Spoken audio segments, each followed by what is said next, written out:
doing these types of problems. So we have fx equals x squared minus 9 divided by x squared plus 5x plus 6.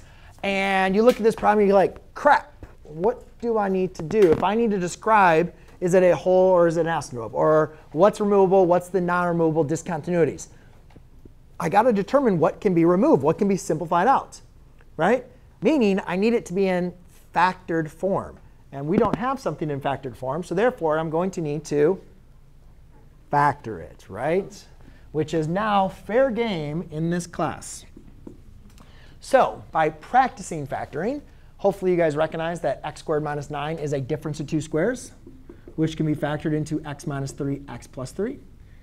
If not, you guys know you're going to have factoring practice coming up here rather soon. Then we can factor out the denominator. What two numbers multiply to give you 6, add to give you 5. Thankfully, there's only two numbers that multiply to, or so many factors for 6, 6 and 1 and 3 and 2. And therefore, we can recognize this to be x plus 3 and x plus 2. OK. So over here, guys, you recognize that the x plus 3 divides out, right?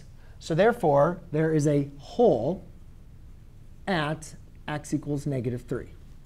Because where did negative 3 come from? Well, negative 3 is the discontinuity that comes from the expression x plus 3. Wouldn't you guys agree? And negative 3 makes that 0, which would make the denominator 0. And therefore, then, which discontinuity was not removed? 2. So therefore, at x equals negative 2. So x equals negative 2 would be your asymptote, also known as your non-removable discontinuity. And this would be your removable discontinuity. Just be careful. The negative 3 relates to that being 0, not that expression, x minus 3. That really has nothing to do with that. OK?